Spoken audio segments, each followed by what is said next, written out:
Hello student, mission institute में आप सभी लोगों का स्वागत है। और आज हम लोग एक नए खंड की तरफ पहुंच गए हैं। और इसके पहले जैसा कि आप लोग देखे रहे होंगे, जो है मोहम्मद गोरी। मोहम्मद गोरी चूंकि निसंतान था, जो है हम पिछली बातों को ऐड करते हुए हमेशा आगे बढ़ते हैं, जिससे कि जो है आप पूरी तरह से समझ सकें। इसके पहले की वीडियोस में हमने आपको दिखाया था, और शुरुआती दौर में हम आपको बतलाए रहे होंगे प्राचीन भारत का इतिहास, मध्यकालीन भारत का इतिहास और आधुनिक भारत का इतिहास। आप स्टार्टिंग देखें तो आपको खुद जानकारी मिल जाएगी इसकी। इसके पहले मैं बात किया था 1205 ईस्वी में जो है मोहम्मद गोरी भारत पुनः आता है, और 1206 ईस्वी में सिंध नदी के किनारे दमयक नामक स्थान पर खोखर नामक एक जाति हुआ करती थी, और उन खोखरों ने मोहम्मद गोरी की हत्या करता है। लेकिन संयोग की बात यह है कि मोहम्मद गोरी जब दोबारा गोर जा रहा था, उस समय अपने विश्वसनीय कुतुबुद्दीन ऐबक को इंद्रप्रस्थ में एक सैन्य टुकड़ी का गठन कर उसको जिम्मेदारी दे दिया था, तब गया था। और वहां से लौटने के बाद खुखरों ने उसकी हत्या किया। जिम्मेदारी कुतुबुद्दीन ऐबक को देने का जो राज था वो ये कि कुतुबुद्दीन ऐबक निसंतान था। कुछ लोगों ने उसके ऊपर टिप्पणी भी की थी कि भाई तुम भारत के इतने ढेर सारे साम्राज्य को विजिट कर रहे हो, लेकर क्या करोगे, तुम तो निसंतान हो। तो उस समय उसने कहा, और लोगों के पास तो 2 4 6 बच्चे हुआ करते हैं, मेरे पास तो मुस्लिम कम्युनिटी अनगिनत है। इस तरह की बात किया था। और उसके विश्वसनीय लोगों में 3 लोग थे। एक कुतुबुद्दीन ऐबक, एक था नासरुद्दीन कुबाचा, और एक था अलदौज। इन तीनों लोगों में से मोहम्मद गोरी का सबसे प्रिय विश्वसनीय कुतुबुद्दीन ऐबक रहा। कुतुबुद्दीन ऐबक को इंद्रप्रस्थ में सैन्य टुकड़ी की रिस्पॉन्सिबिलिटी दिया, और उसके मरने के बाद लाहौर की जनता कुतुबुद्दीन ऐबक को इंद्रप्रस्थ से बुलाकर वहाँ का शासक बनाया। और कुतुबुद्दीन ऐबक से हमारा तात्पर्य है मध्यकालीन भारत का इतिहास। और मध्यकालीन भारत का इतिहास, जैसा कि हम आपको बतलाए रहे होंगे, मध्यकालीन भारत का इतिहास 2 खंडों में है। एक है दिल्ली सल्तनत का इतिहास, जिसका कि पीरियड 1206 से लेकर 1526 है, और दूसरा है मुगल कालीन भारत का इतिहास, तात्पर्य 1526 से 1707। कहने का तात्पर्य कि जब 1206 ईस्वी में मोहम्मद गोरी की मौत होती है, और उसके बाद लाहौर की जनता कुतुबुद्दीन ऐबक को अपना शासक घोषित करती है, और कुतुबुद्दीन ऐबक एक नए वंश का गठन करता है, जिसका नाम है गुलाम वंश। तो बच्चों, अब हम लोग पढ़ेंगे मध्यकालीन अब आप अच्छी तरह समझ गए होंगे। अब हम लोग पढ़ेंगे मध्यकालीन भारत का इतिहास, और उसमें भी दिल्ली सल्तनत का इतिहास, उसमें भी पहला गुलाम वंश। तो आइए देखते हैं।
अब बात आपको समझ में आ गई होगी।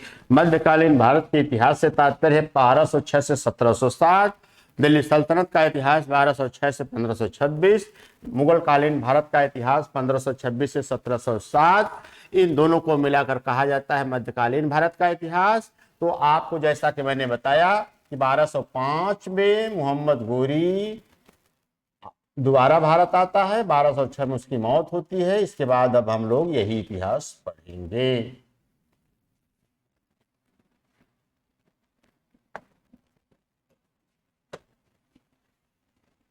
दिल्ली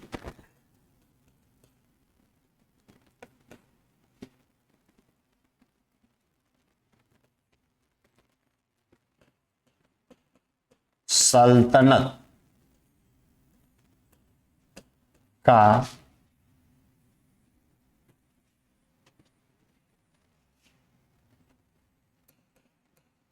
इतिहास मतलब 1206 से लेकर 1526, ठीक है। दिल्ली सल्तनत का इतिहास जो है, इसमें 5 वंशों ने शासन किया, आएगा आपकी परीक्षा में। इसमें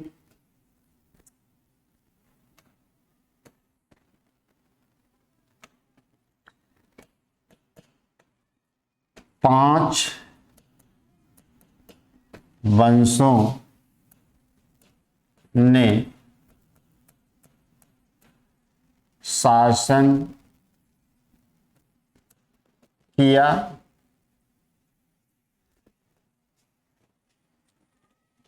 पहला है गुलाम वंश, दूसरा है खिलजी वंश, तीसरा है तुगलक वंश और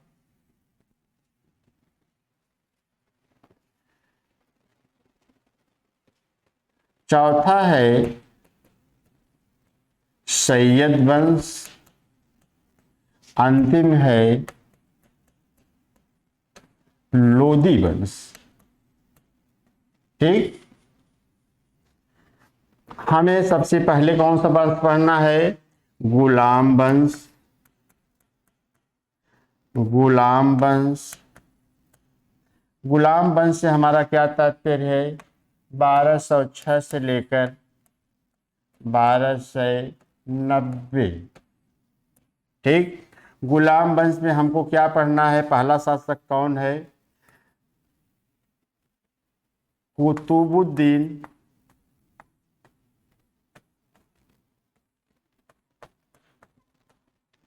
ऐबक। 1206 से लेकर 1210। ठीक है बच्चों, पूरा फिगर ये समझने के लिए है, यहां से आपके सवाल ही बनेंगे। कुतुबुद्दीन ऐबक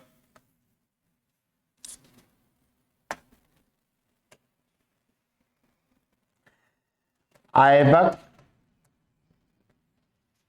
सुल्तान की उपाधि, सुल्तान की उपाधि न धारण कर, न धारण कर कि कौन सी उपाधि धारण किया? पूछा जाएगा आपसे। मलिक, मलिक या सिपह सालार,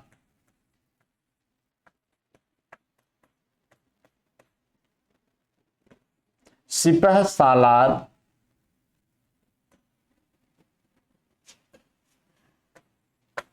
की उपाधि धारण की।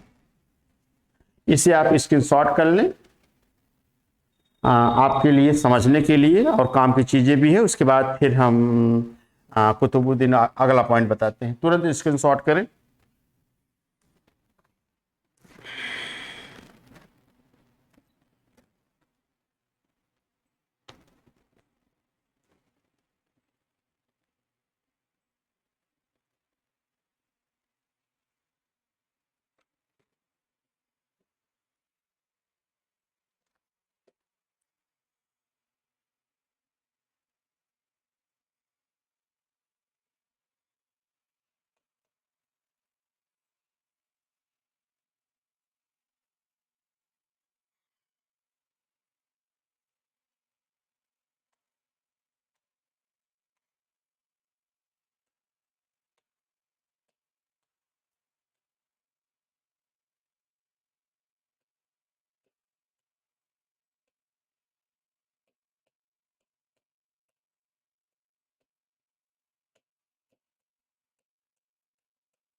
ऐबक न ही अपने नाम का सिक्का चलाया,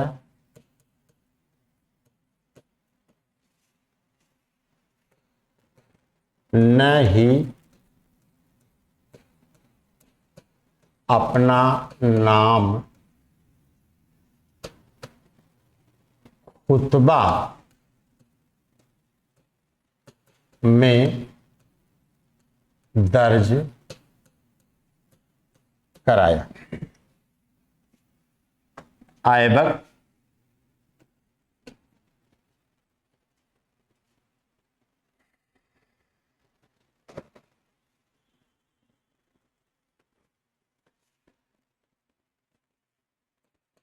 ऐबक दिल्ली में एक जामा मस्जिद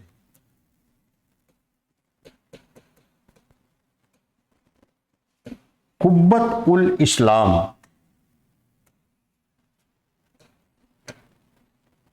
कुब्बत उल इस्लाम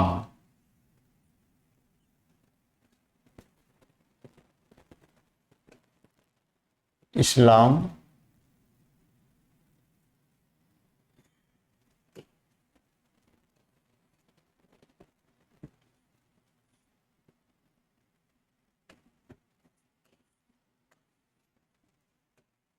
नामक मस्जिद 27 जैन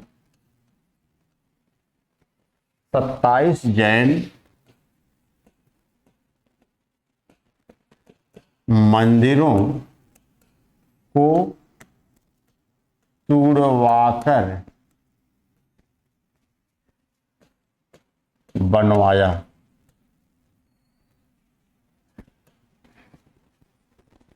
तुर्कों द्वारा बनवाई गई यह पहली मस्जिद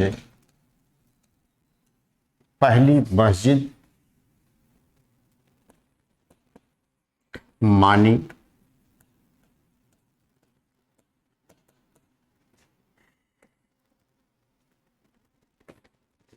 शेख ख्वाजा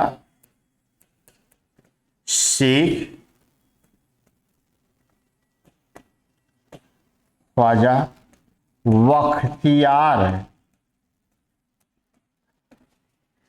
काकी की स्मृति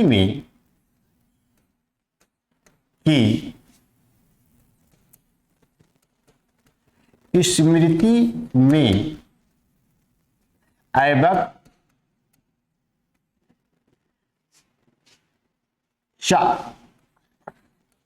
4 मंजिला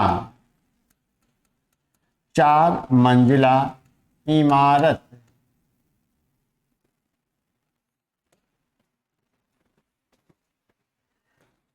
कुतुब मीनार बनाना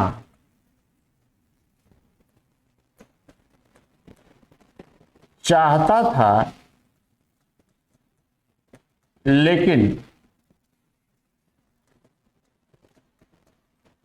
पहली मंजिल बनाने के बाद ही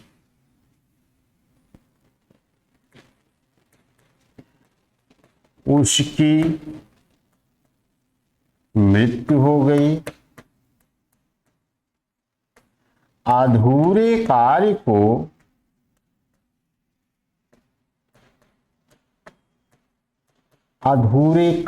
को इल्तुतमिश ने पूरा करवाया। कुछ ऐबक ने अजमेर में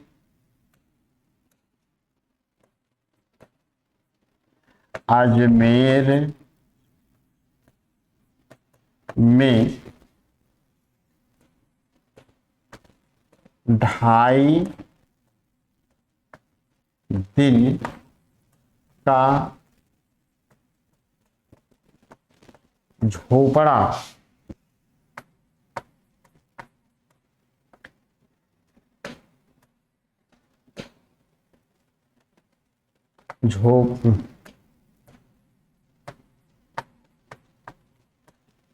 बनवाया।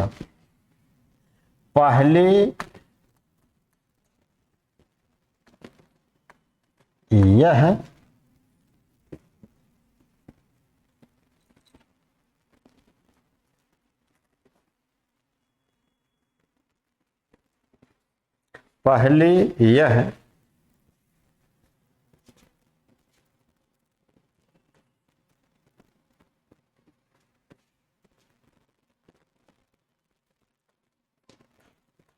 संस्कृत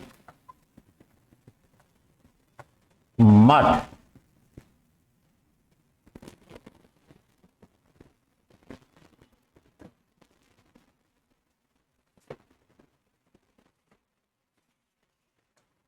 या सरस्वती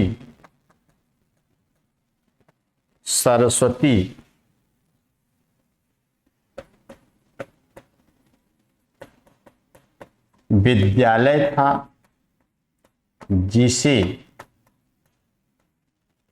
चौहान वंशी शासक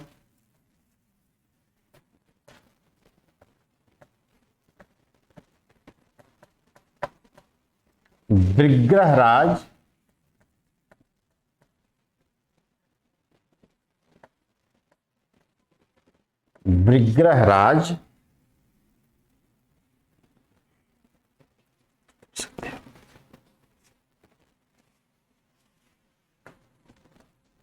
चतुर्थ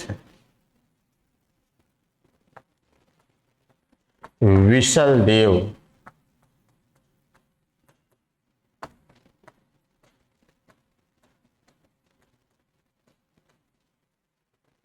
बच्चों, काफी हद तक सारी चीजें महत्वपूर्ण हैं। शेख ख्वाजा बख्तियार काकी की स्मृति में ऐबक 4 मंजिला इमारत कुतुब मीनार बनाना चाहता था, लेकिन पहली मंजिल बनाने के बाद ही उसकी मृत्यु हो गई। अधूरे कार्य को इल्तुतमिश ने पूरा करवाया। ऐबक अजमेर में 2.5 दिन का झोपड़ा बनवाया। पहले यह संस्कृत मठ या सरस्वती विद्यालय था, जिसे चौहान वंशी शासक विग्रहराज चतुर्थ वह विशल देव ने बनवाया। इसकी शॉर्ट करें, उसके बाद थोड़ा सा इसमें और बचा हो, उसके बाद फिर हम आगे बात करते हैं।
ऐबक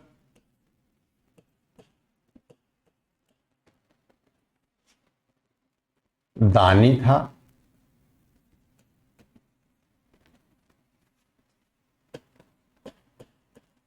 उसकी दानशीलता पर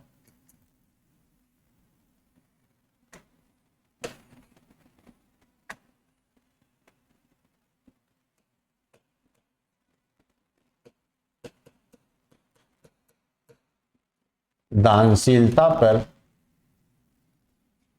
उसे लाख वक्स लाख वक्स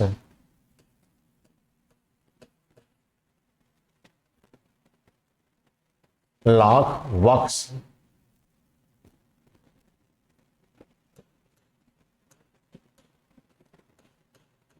कहा गया।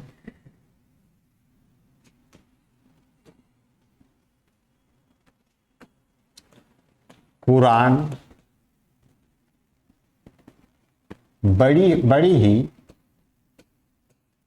बड़ी सुरीले सुरीले स्वर में पढ़ता था। इसलिए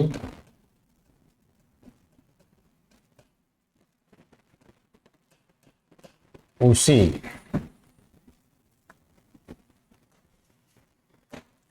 उसे कुरान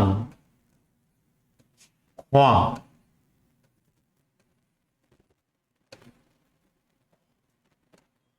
कुरान ख्वां कहा गया।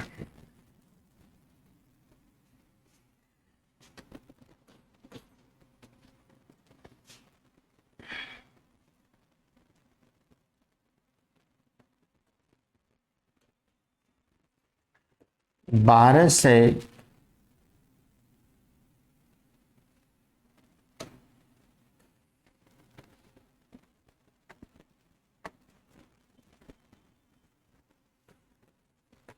1210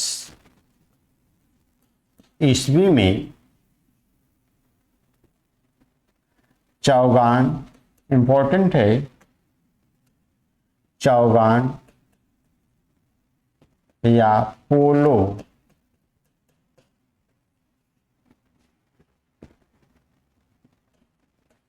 खेलते समय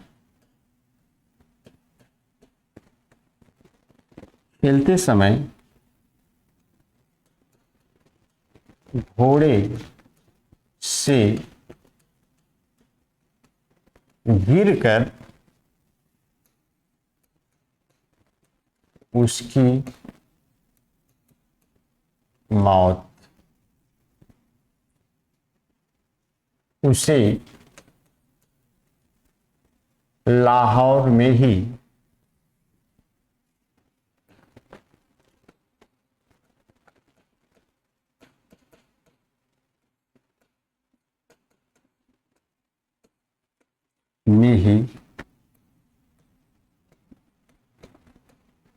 दफनाया गया।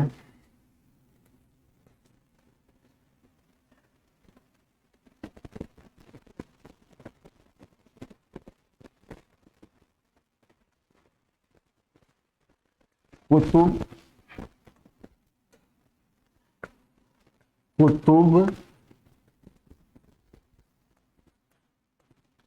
मीनार के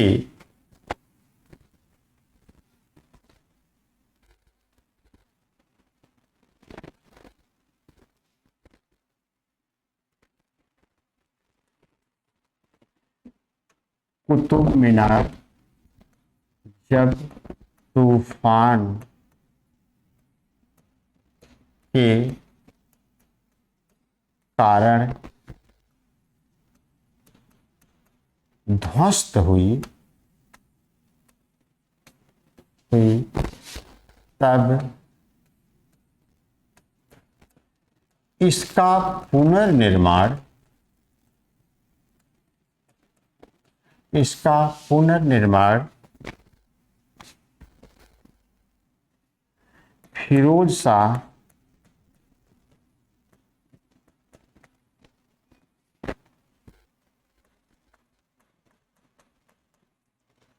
तुगलक ने करवाया। कुतुबुद्दीन ऐबक के बाद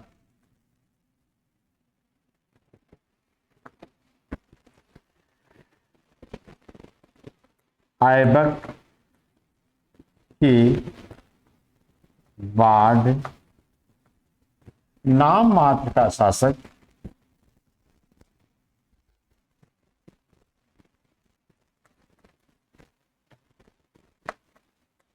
नाम मात्र का शासक आराम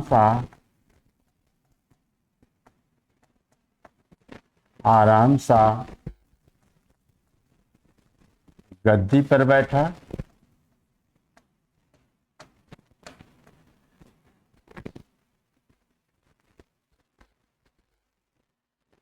इसके बाद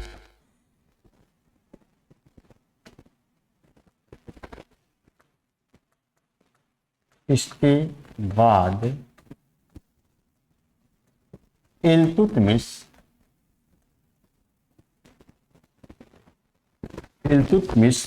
की भूमिका विशेष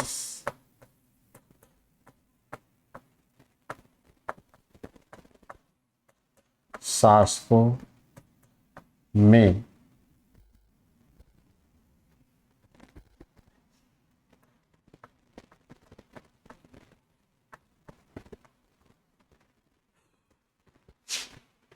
ऐबक दानी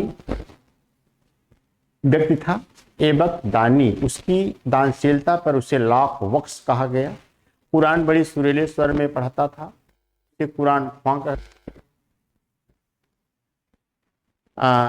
संबोधित किया गया। 1210 ईस्वी में चौगान या पोलो खेलते समय घोड़े से गिरकर उसकी मौत हो गई। लाहौर में ही उसे दफनाया गया। कुतुब मीनार जब तूफान के कारण ध्वस्त हुई तब इसका पुनर्निर्माण फिरोज शाह तुगलक ने करवाया। ऐबक के बाद नाम मात्र का शासक आराम शाह गद्दी पर बैठता है, लेकिन उसकी कोई खास या महत्वपूर्ण भूमिका नहीं थी। इसके बाद इल्तुतमिश की भूमिका विशेष शासकों में की गई। तो बच्चों, हम अब इसको भी स्क्रीनशॉट करें, हम इल्तुतमिश के संदर्भ में बात करेंगे।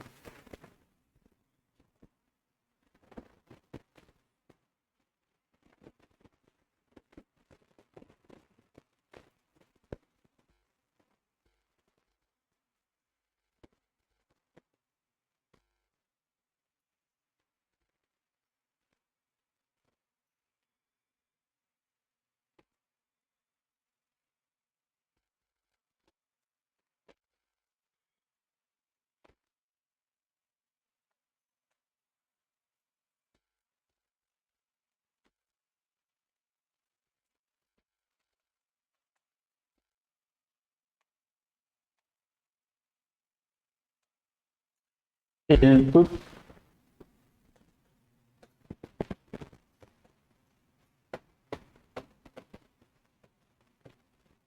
मिस 1210 से 1236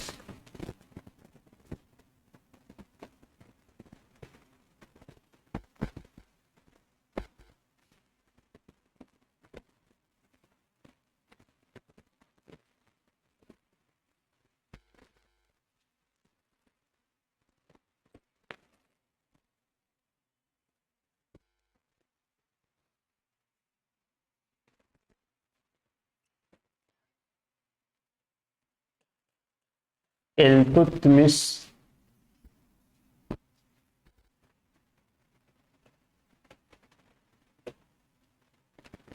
इलबारी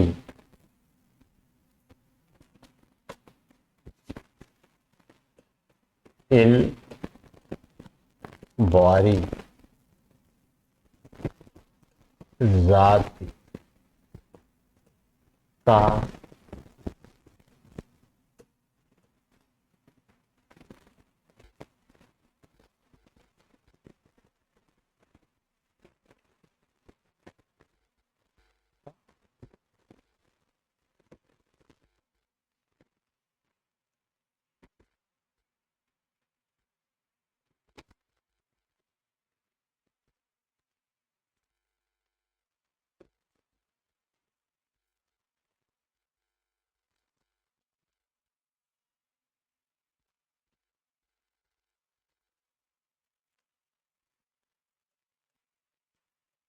इसने एक नए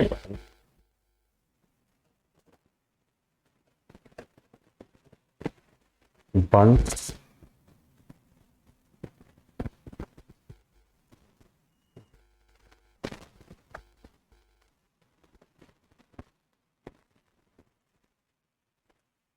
समस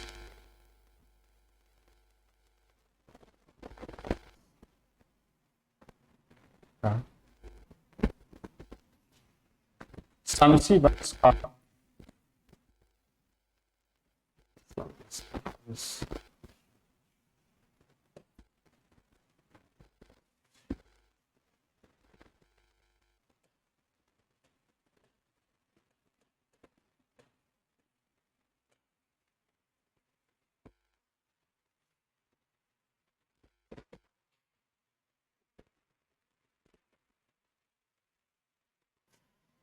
इल्तुतमिश ने एक नए वंश शमसी वंश का गठन किया।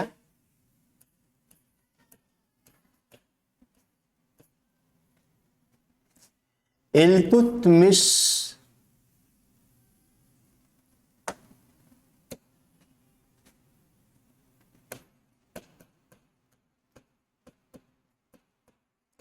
इल्तुतमिश ने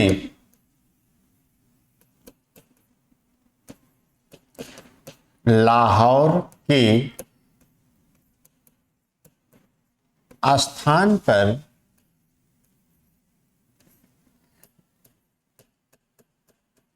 दिल्ली को अपनी राजधानी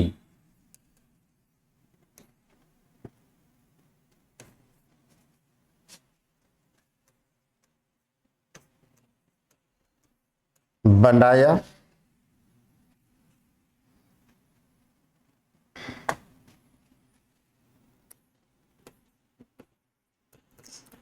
इल्तुतमिश मुहम्मद गोरी के समय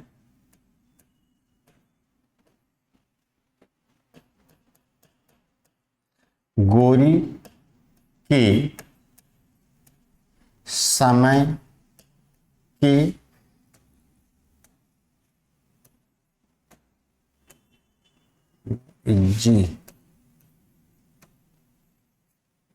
मुइज्जी व कुतुबुद्दीन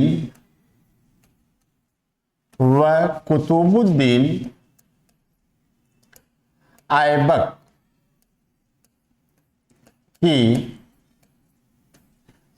कुतुबुद्दीन ऐबक के समय की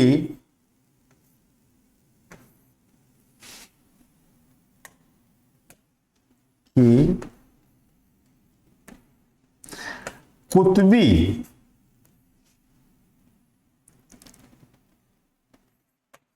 सरदारों के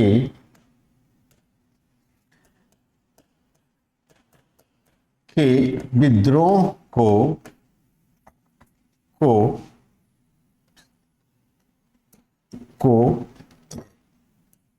कमजोर करने के उद्देश्य से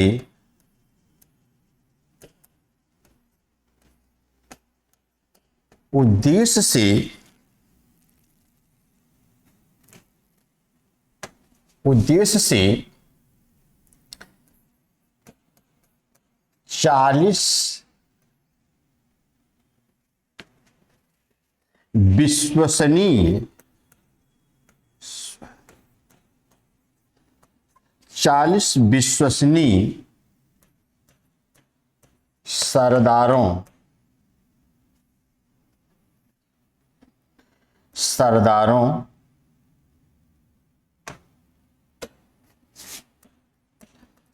का गठन किया,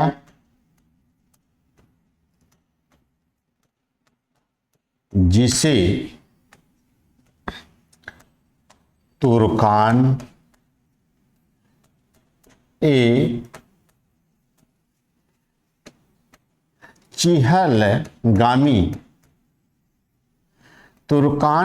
चिहलगामी या चालीसा या चरगान कहा गया।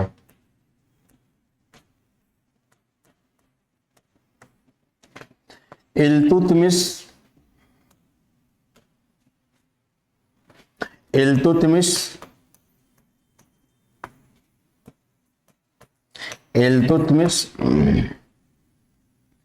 दिल्ली सल्तनत का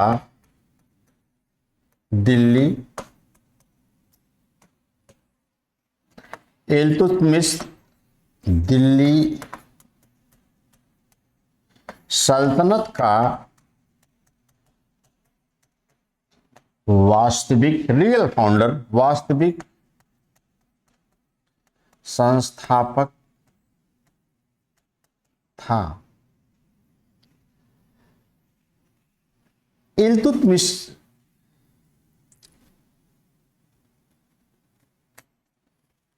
अच्छा बच्चों, इतना स्क्रीनशॉट करें, उसके बाद फिर आगे बढ़ते हैं। इल्तुतमिश एलबारी जाति का तुर्क हुआ करता था। इसने एक नए वंश शमसी वंश का गठन किया या प्रारंभ किया करवाया। इल्तुतमिश लाहौर के स्थान पर, इंपॉर्टेंट है, लाहौर के स्थान पर दिल्ली को अपनी राजधानी बनाया।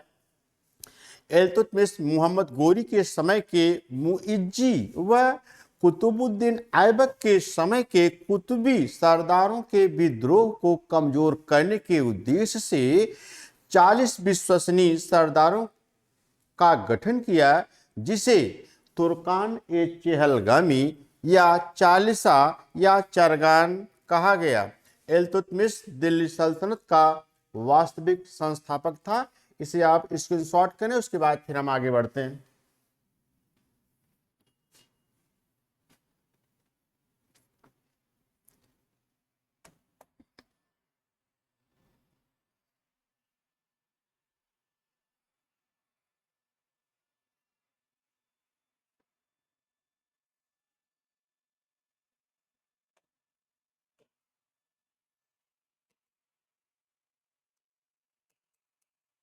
इल्तुतमिश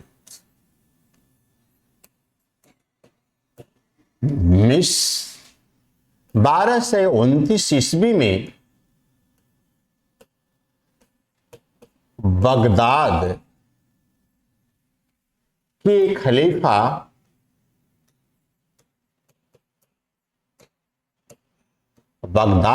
खलीफा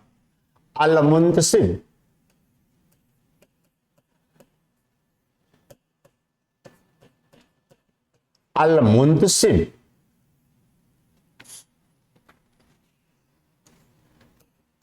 से अपना नाम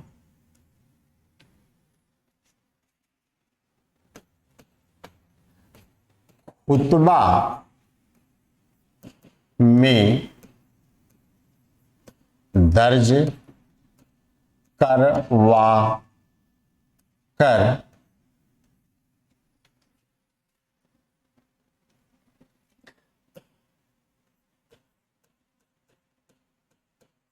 दिल्ली सल्तनत का वास्तविक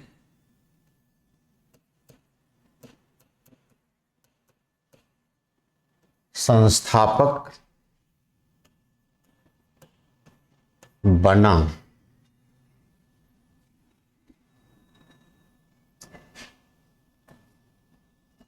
इल्तुतमिश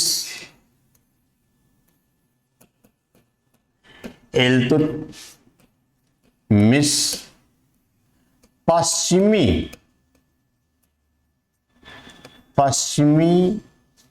देशों के सिक्कों के अनुरूप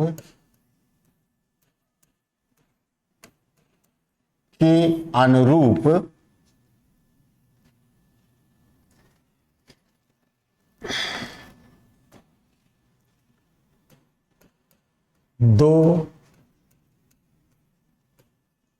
सिक्के चांदी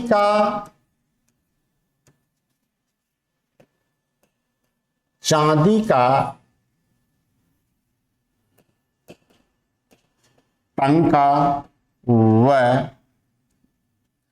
तांबे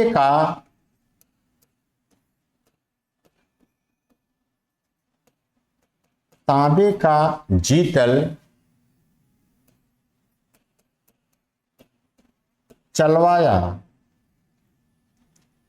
चांदी के टंके को, ध्यान दीजिएगा बच्चों, चांदी के टंके को बहुत इंपॉर्टेंट है, चांदी के टंके को रुपए का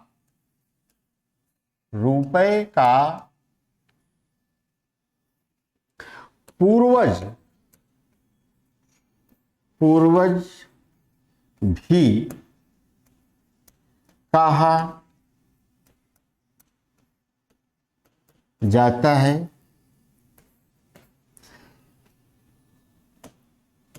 इल्तुतमिश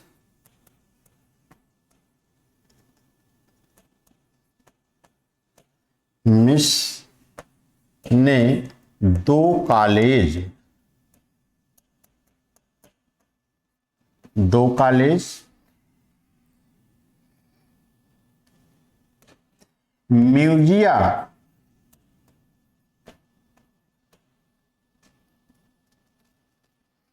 म्यूजिया व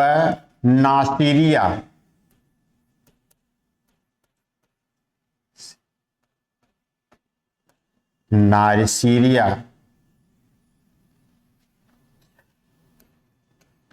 की स्थापना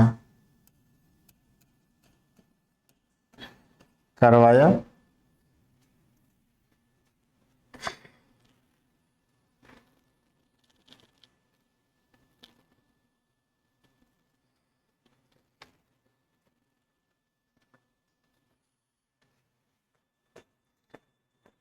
अपने पुत्र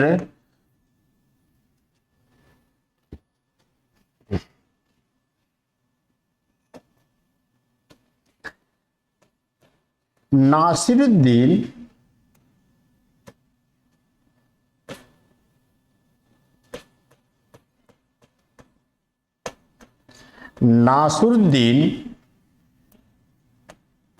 महमूद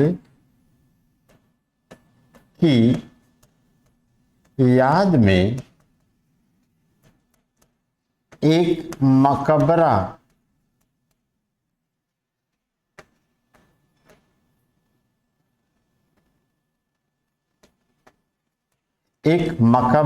बनवाया।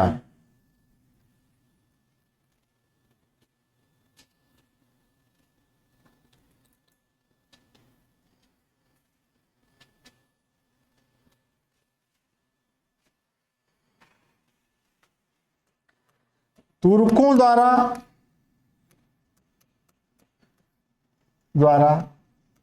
बनवाया गया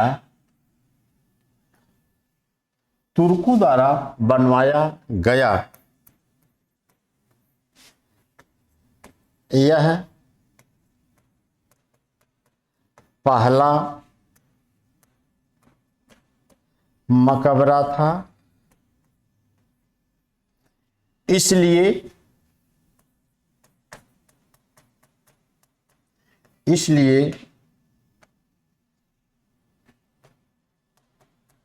इल्तुतमिश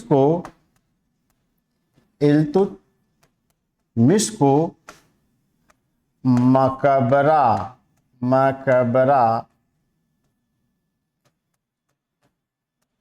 निर्माण शैली का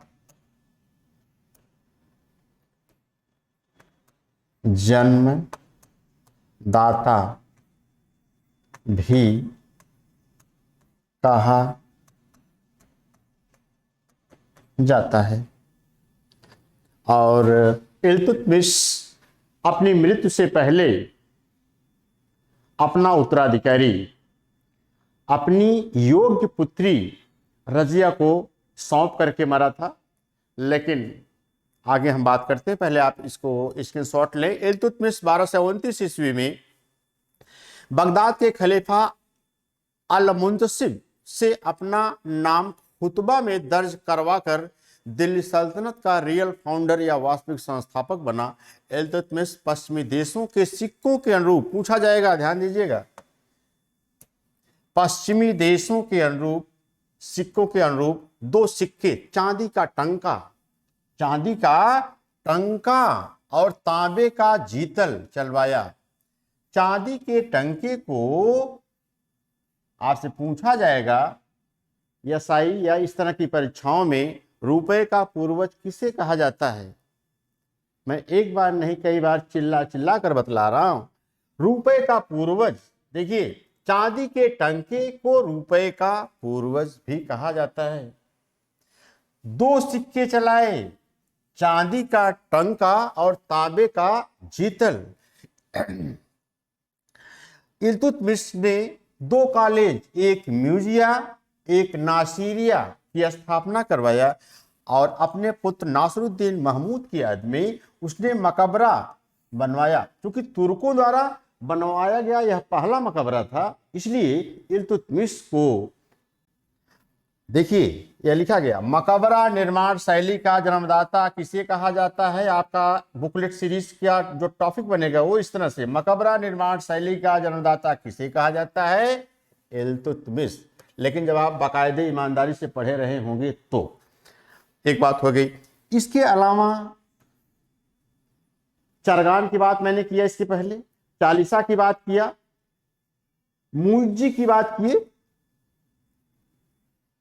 इल्तुतमिश अपनी मृत्यु से पहले अपना उत्तराधिकारी रजिया को बनाता है। इसको आप स्क्रीनशॉट करें, उसके बाद हम आगे बढ़ते हैं।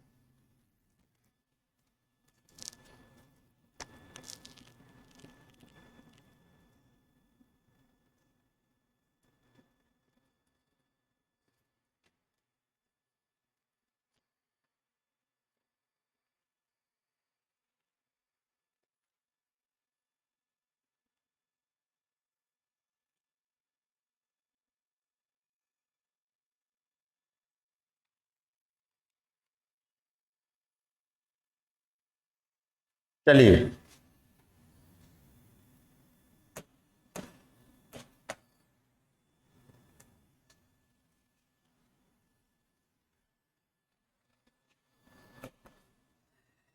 एक पॉइंट इल्तुतमिश में छूट गई थी, मैं यहां पर दर्ज कर दे रहा हूं बच्चों, ध्यान दीजिएगा, इंपॉर्टेंट भी था लेकिन मैं बता रहा हूं।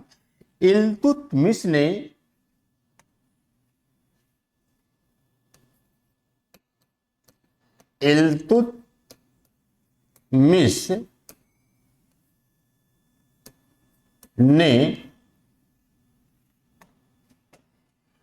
इक्ता,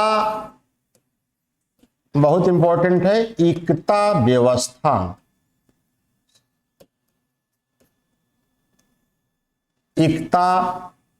व्यवस्था प्रारंभ। अब आप इक्ता व्यवस्था का मतलब नहीं समझ रहे होंगे, इक्ता व्यवस्था प्रारंभ किया। इसका तात्पर्य है, इक्ता व्यवस्था से तात्पर्य है भूखंड से, भूखंड। अब भूखंड का मतलब क्या है कि आपको कोई न कोई एक भूभाग दे दिया जाएगा। सपोज दैट इलाहाबाद, आपको एक भूखंड दे दिया जाएगा, यहां से राजस्व की जो इनकम होगी उसी इनकम से यहाँ की सुरक्षा, संरक्षा और यहाँ की पूरी रिस्पांसिबिलिटी, यहाँ की पूरी जिम्मेदारी आपको दे दी जाएगी। यहाँ से जो कुछ उत्पादन हो उसी से आपको यहाँ की सारी जिम्मेदारियों का निर्वहन करना है। इकता व्यवस्था इस तरह से चलाया और इसकी जिम्मेदारी उन्हीं जिनको दी जाती थी उनको कहा जाता था इकतादार। ठीक है, इतना यही छूटा था।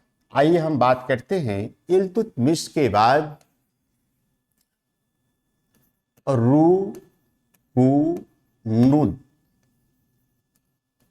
रुकूनुद्दीन फिरोज।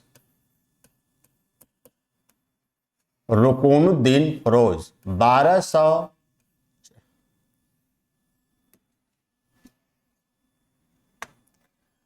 1236 से 1236। आप इसको सुन लें कितना मैं लिखूंगा और आपको समझ में आ जाएगा। और नेक्स्ट तुरंत मैं बात करता हूं रजिया की। रजिया जो कि 1236 से लेकर 1240 तक शासन करती है। सुने बच्चों, थोड़ा सा कहानी के रूप में और थोड़ा सा उसमें जो है रुकनुद्दीन फिरोज।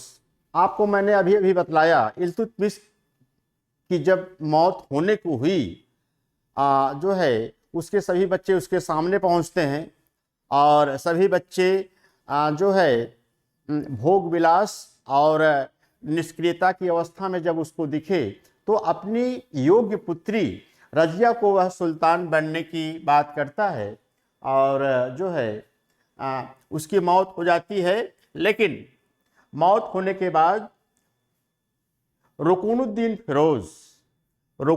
फिरोज जो है इसके अंदर कोई योग्यता या कोई महत्ता तो नहीं थी, लेकिन इसकी मां का नाम जो था वह था शाह तुर्कान। क्या नाम था? शाह तुर्कान। यानी रुकनुद्दीन फिरोज अपनी मां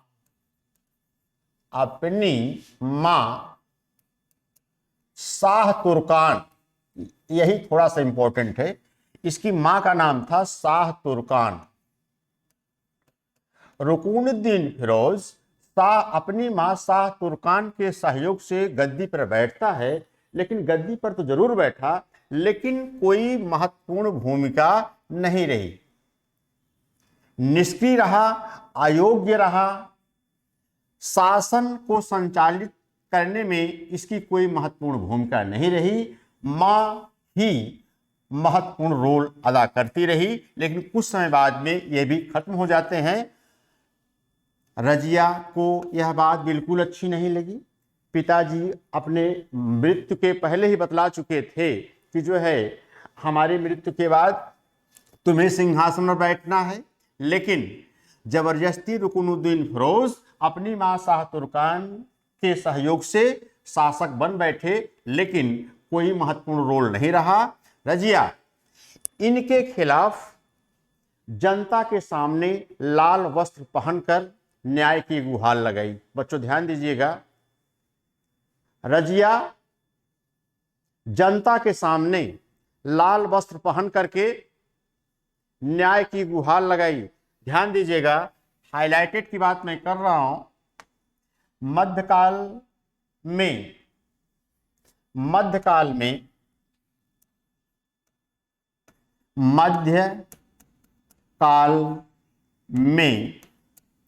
न्याय की गुहार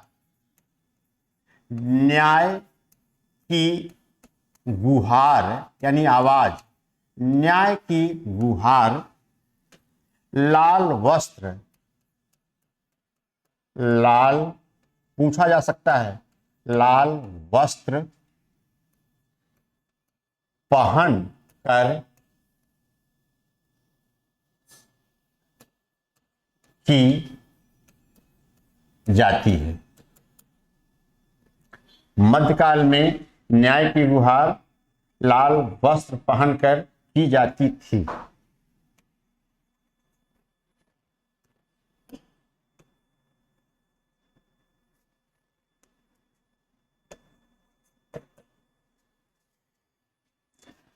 जनता के सहयोग से जनता के सहयोग से रजिया शासिका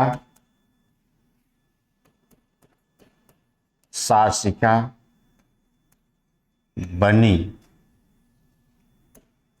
शासिका जरूर बनी इसके खिलाफ आवाज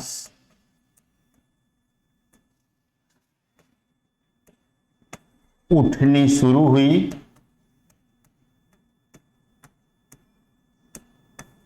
ऐसे लोगों में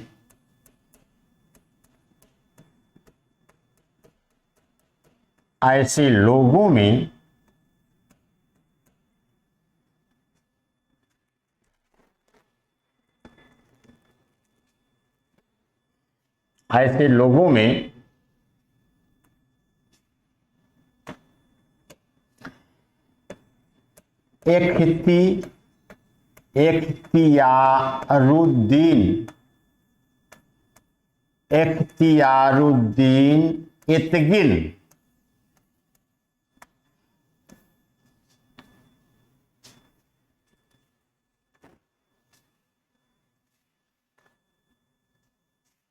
अमीर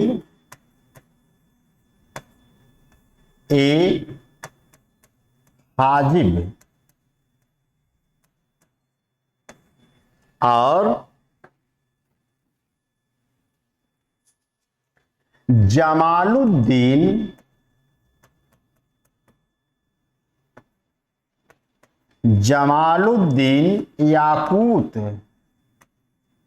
याकूत अमीर ए आखूर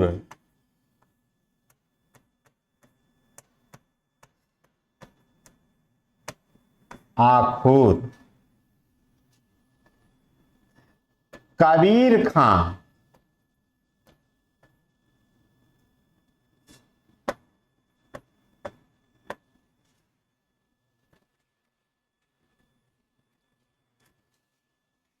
लाहौर का अक्तादार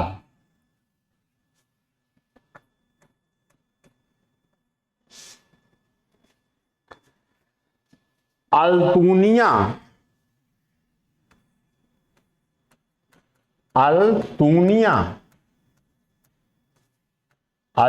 जो है तबर हिंद है, हरियाणा।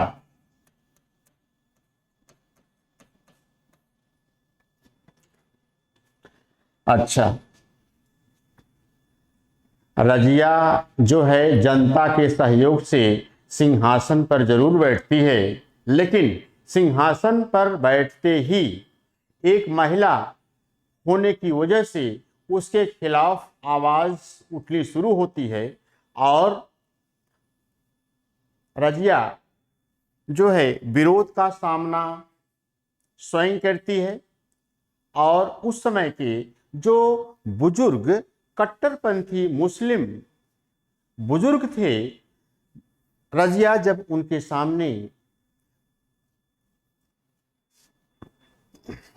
सामने जब कोट और टोप लगाकर घोड़े पर सवार होकर के बाहर निकलती थी, उस समय जो कट्टरपंथी मुस्लिम कम्युनिटी थी ये सारी चीज़ें उनको पसंद नहीं थी और उनके खिलाफ आवाज़ बुलंद करना शुरू करते हैं।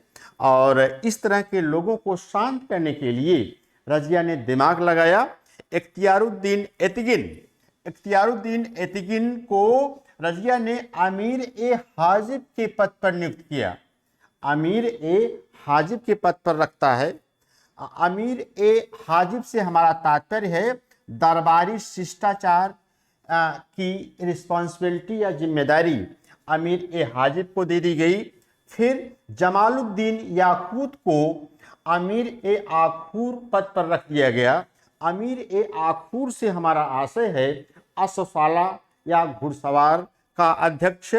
कबीर खां को जो है लाहौर का अक्तादार बना दिया गया और अल्तुनिया को तवर हिंद या हरियाणा की जो है जिम्मेदारी दे दी गई, जिससे कि ये लोग शांत रहें।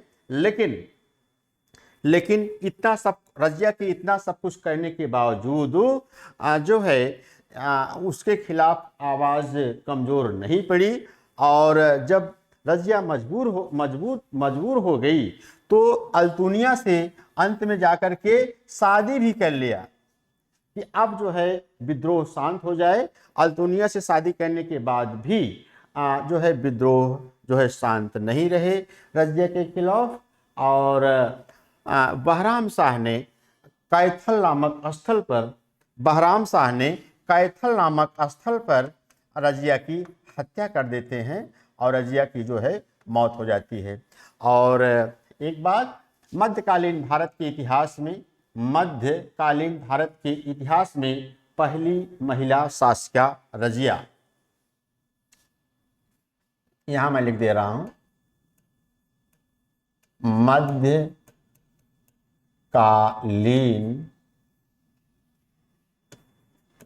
भारत के इतिहास में पहली महिला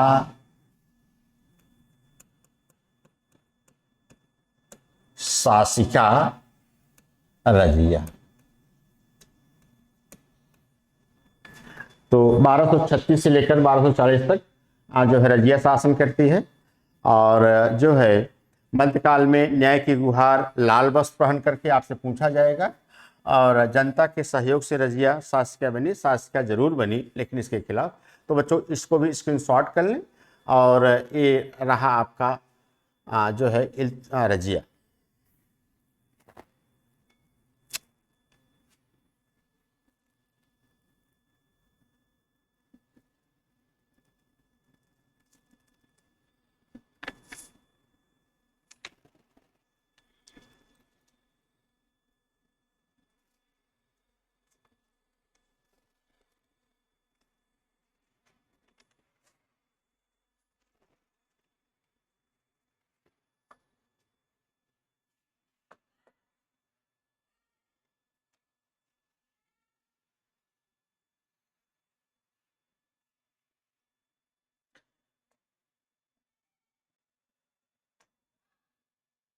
अगला शासक जो है आपका वह राम शाह है।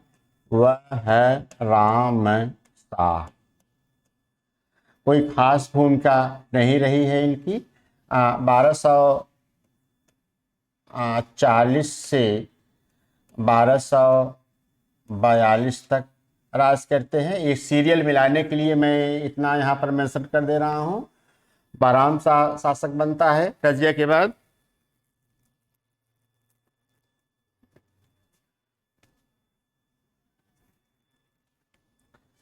इसके बाद जो है नासिरुद्दीन महमूद शाह।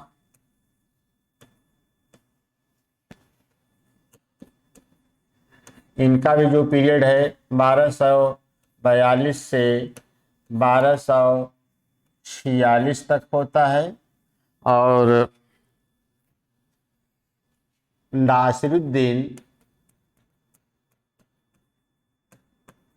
नासिरुद्दीन महमूद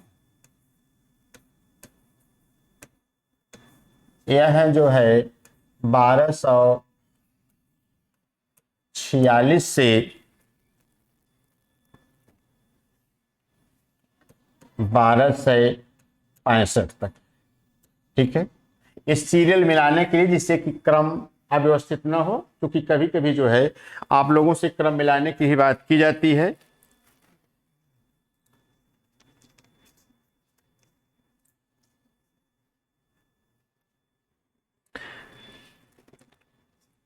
नासरुद्दीन महमूद, कुछ पॉइंटें हैं मैं इस पर दे रहा हूं आपको।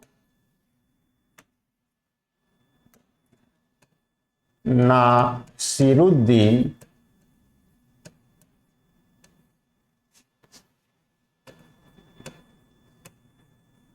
महमूद शांत प्रवृत्ति के थे। एक बात,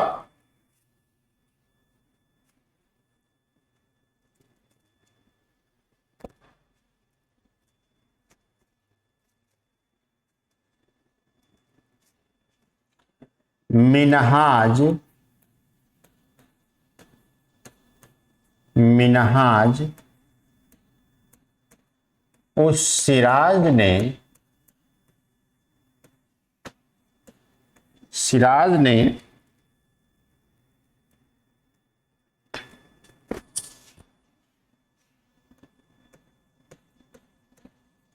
अपनी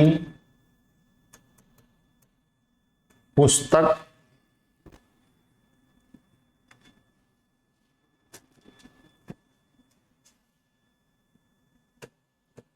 तबकाते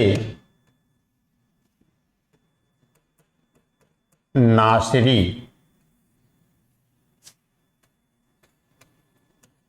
इन्हीं को सौंपी, जिसमें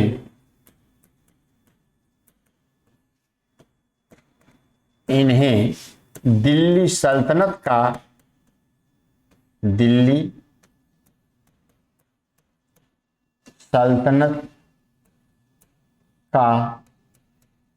एक आदर्श सुल्तान घोषित किया गया।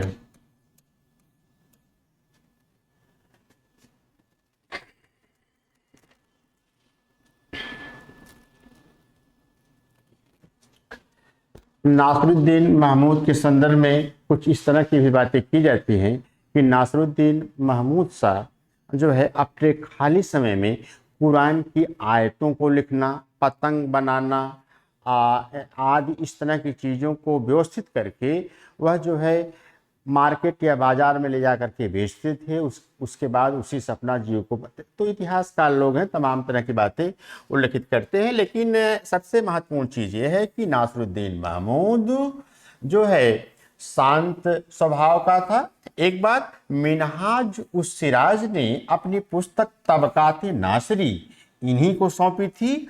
और सबसे महत्वपूर्ण चीज़ ये है कि जो है इस पुस्तक में तबकात नासरी में जो है नासरुद्दीन महमूद को दिल्ली सल्तनत का आदर्श सुल्तान, यहां से सवाल उठाया जा सकता है कि आदर्श सुल्तान घोषित किया गया। ठीक है, तो इसको भी आप स्क्रीनशॉट कर लें। उसके बाद हम थोड़ी सी बात एक और बलबन की करेंगे, उसके बाद तुरंत स्क्रीनशॉट करें।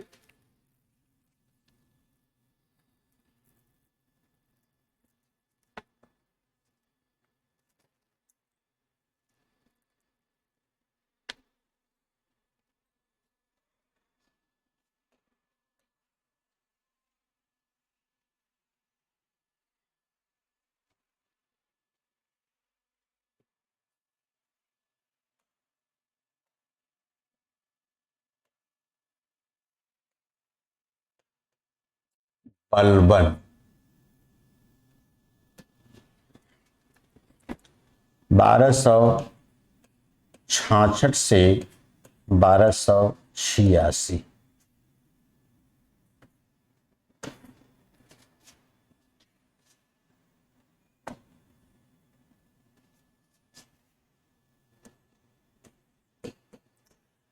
बलबन का मूल नाम बहाउद्दीन था। बहाउद्दीन था। बलबन ने एक वंश का गठन किया। एक वंश का गठन किया। वह वंश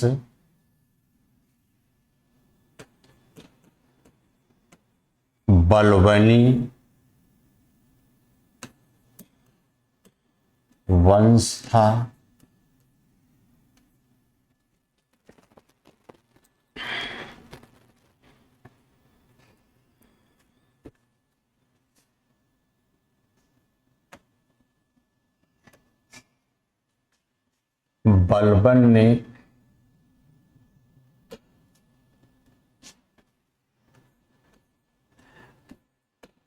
बलबन ने इल्तुतमिश द्वारा गठित किए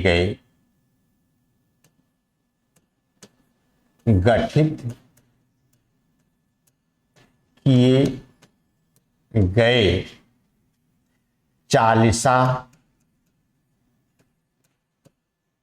या चरगान को कमजोर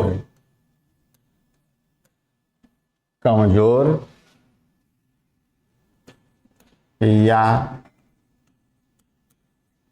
खत्म किया।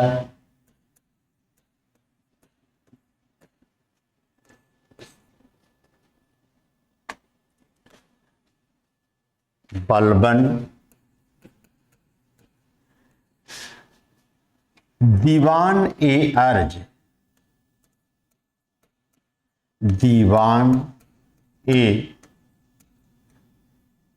अर्ज तात्पर्य सैन्य विभाग।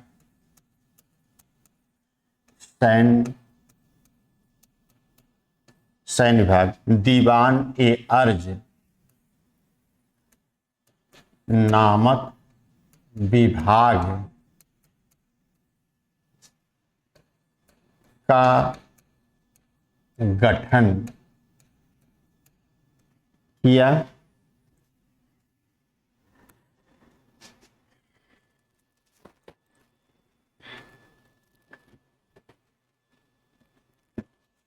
बलबन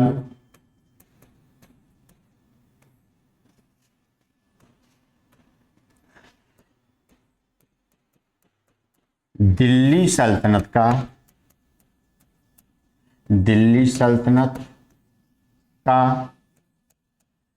एक ऐसा सुल्तान था जिसने राजत्व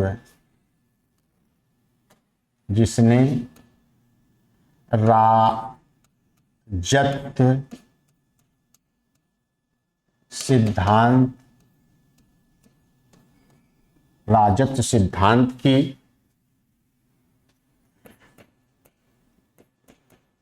विस्तार पूर्वक चर्चा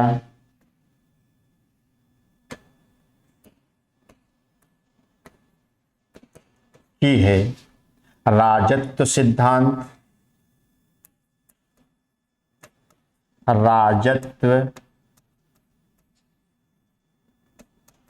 सिद्धांत जियाउद्दीन बर्नी की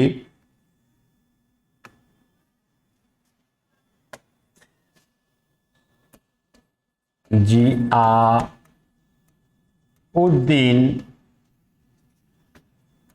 वर्नी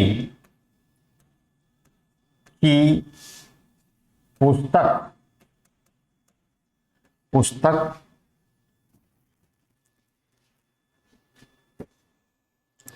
तारीखी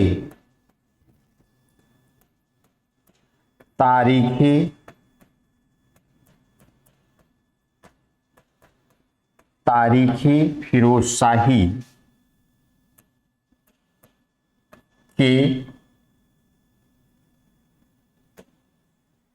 के वसाया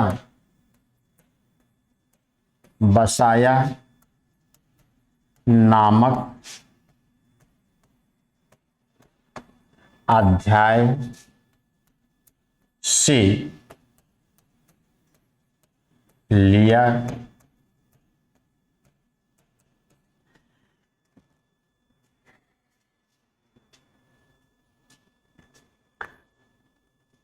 दैवीय बलबन का राजत्व दैवीय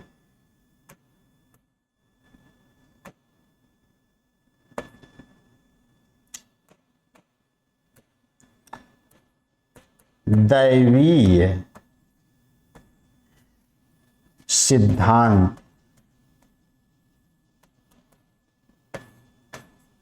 पर आधारित। दैवी सिद्धांत से हमारा आशय है, समझने से, दैवी सिद्धांत से आशय है ईश्वर का प्रतिनिधि। दैवी सिद्धांत से हमारा आशय है ईश्वर का प्रतिनिधि, यानी निवायती खुदाई, यानी अल्लाह के बाद दूसरा नंबर कौन? दूसरा नंबर शासक या राजा, यानी मैं, यानी बलबन। ईश्वर का प्रतिनिधि, निवायती खुदाई, यानी दैवी सिद्धांत। ईश्वर के बाद दूसरा नंबर हमारा, और यह स्थान कोई अन्य नहीं ले सकता है। बलबन अपने आप को, फिलहाल बच्चों इतना जो है आप स्क्रीनशॉट करें, उसके बाद फिर हम आगे बात करते हैं। बलबन का मूल नाम बहाउद्दीन था। बलबन ने एक वंश का गठन किया, वह वंश बलबनी वंश था। बलबन ने इल्तुतमिश द्वारा गठित किए गए चालीसा या चरगान को कमजोर या खत्म किया। बलबन दीवान ए अर्ज, यानी सैन्य विभाग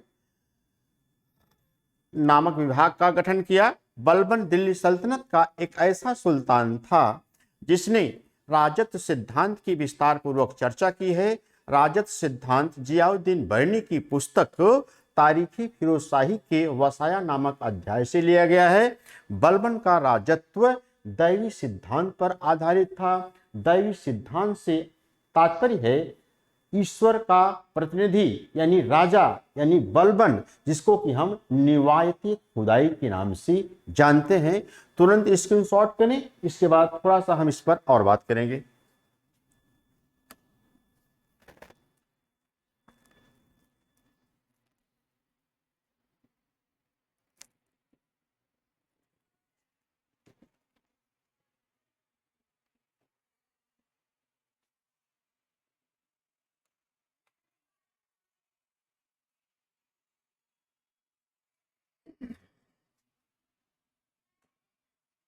बलबन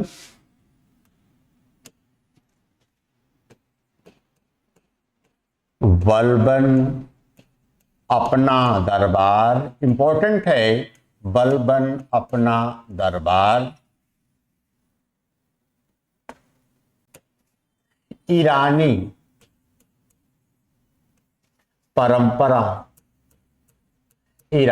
परंपरा से सजाता था।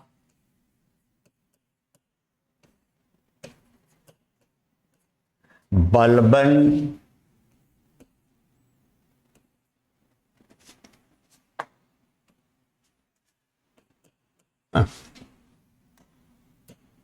बलबन अपने को अफरासियाब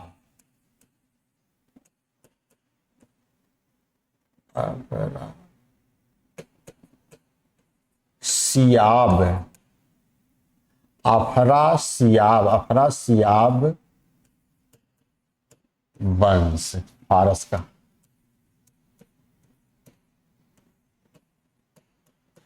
बलबन अपने को अफरासियाब वंश का बताता था।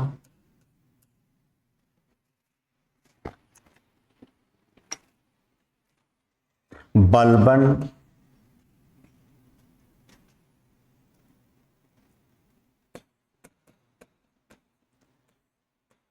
ने, इंपॉर्टेंट है, बलबन ने नौरोज उत्सव मनाना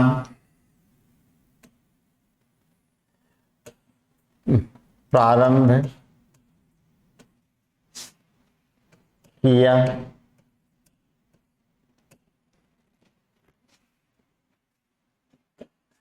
बलबन रक्त एवं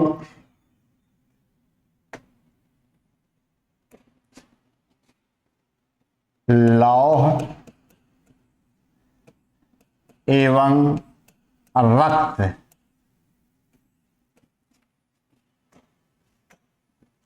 की नीति से शासन किया।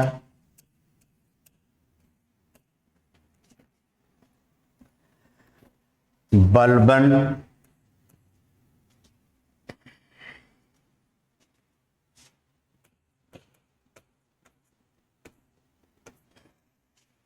सिजदा, बलबन बहुत इंपॉर्टेंट है, सिजदा व पायबोस। सिजदा से हमारा तात्पर्य है घुटने के बल, लिख देते हैं आपको सुविधा न हो।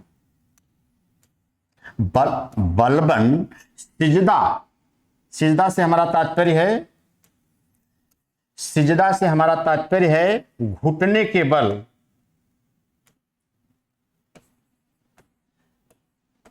घुटने के बल। और जो है सिजदा व पायबोस,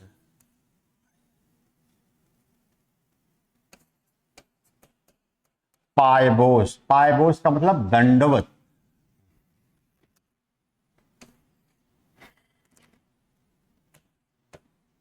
दंडवत प्रणाम। तात्पर्य ये निकला कि आपसे जो पूछा जाएगा वो ये कि बलबन सिजदा व पायबोस की परिपाटी आरंभ की।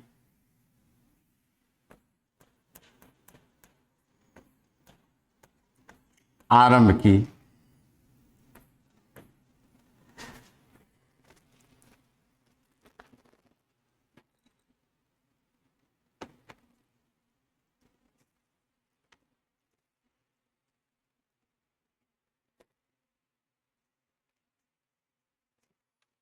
बलबन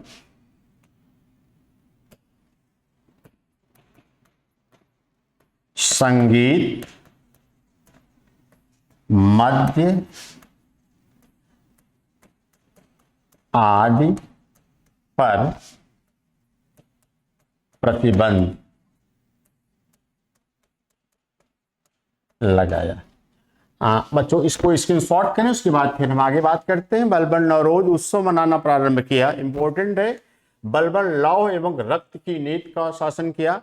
बलबन सिजदा व पायबोस की परिपाटी आरंभ की। बलबन संगीत ईरानी परंपरा अपरासिया, ठीक है, नोट करें, सारी चीजें इंपॉर्टेंट है।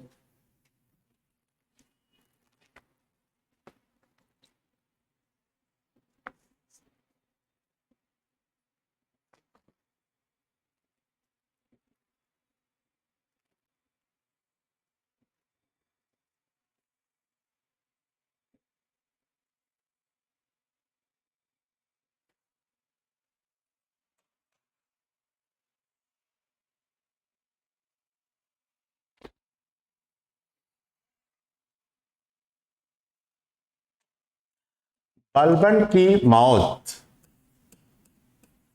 बलबन की मृत्यु 1286 में होती है। 86 में बलबन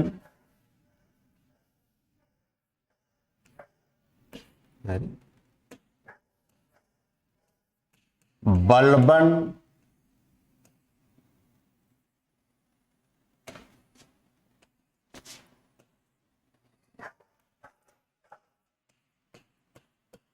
अपने पुत्रों का नाम फारसी परंपरा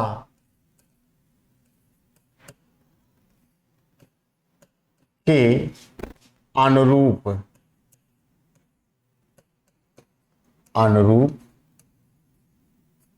रखा। बलबन के बाद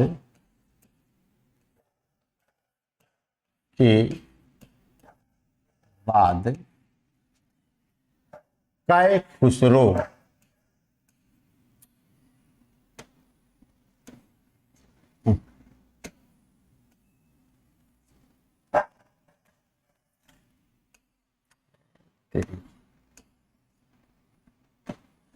बलबन के बाद काय खुसरो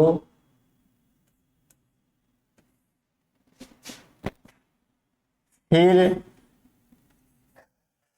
कैकूबाद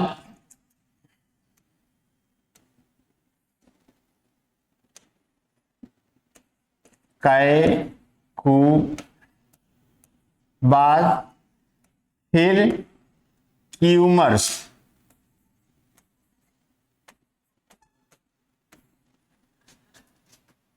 शासक हुए।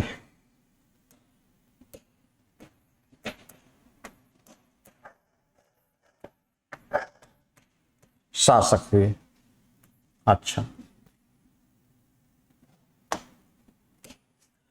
काय खुसरो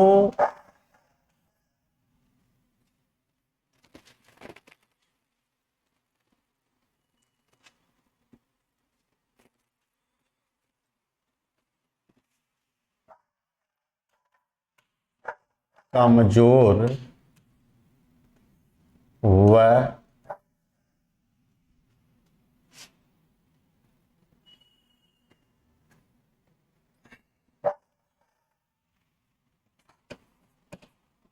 अयोग्य साबित हुआ। एक बात हो गई। कैकूबाद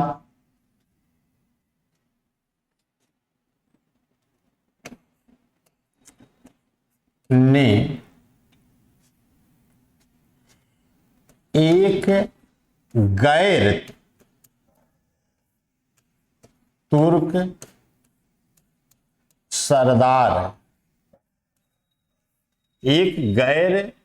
सरदार जलालुद्दीन फिरोज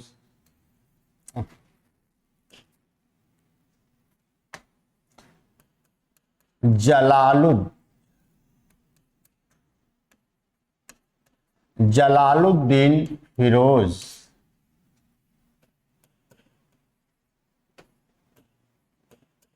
जलालुद्दीन फिरोज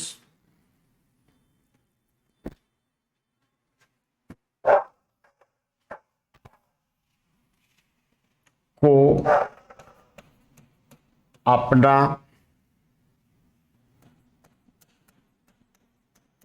सेनापति बनाया। एक गैर तुर्क सरदार जलालुद्दीन फिरोज को अपना सेनापति बनाया। अच्छा,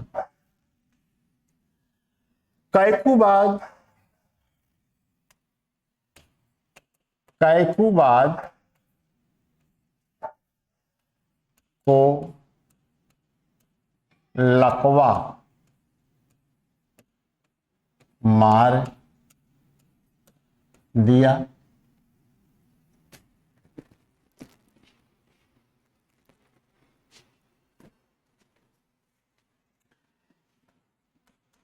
इसके बाद क्यूमर्स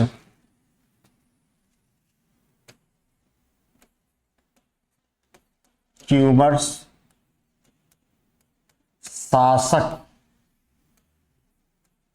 जरूर बना, लेकिन वह 3 साल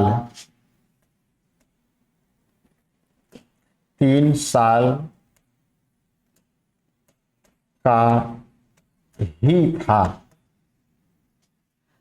मौका पाकर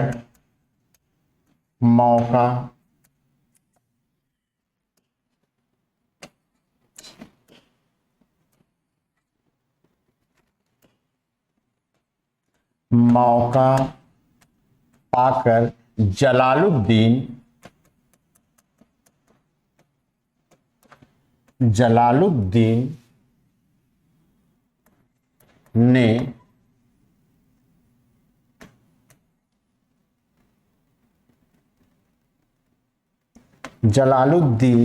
ने गुलाम वंश के, इंपॉर्टेंट है कि अंतिम शासक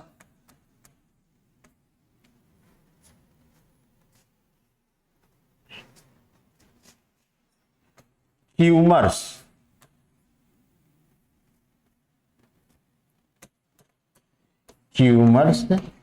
की हत्या कर दी और जलालुद्दीन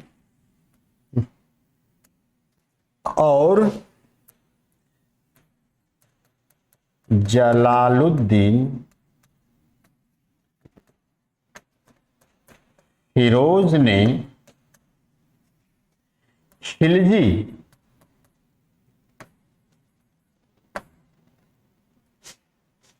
की उपाधि धारण कर एक नए वंश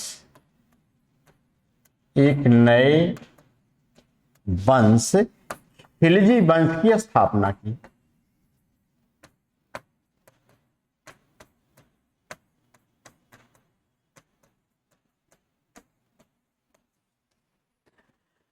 हाँ बच्चों समझ लें, 1 मिनट। बलबन की मृत्यु 1286 में होती है। बलबन अपने पुत्रों का नाम फारसी परंपराओं के अनुरूप कैखुसरो, कैकुबाद, क्यूमर्स रखा। एक बात, बलबन की मृत्यु के बाद क्या होता है उसे आप देखें।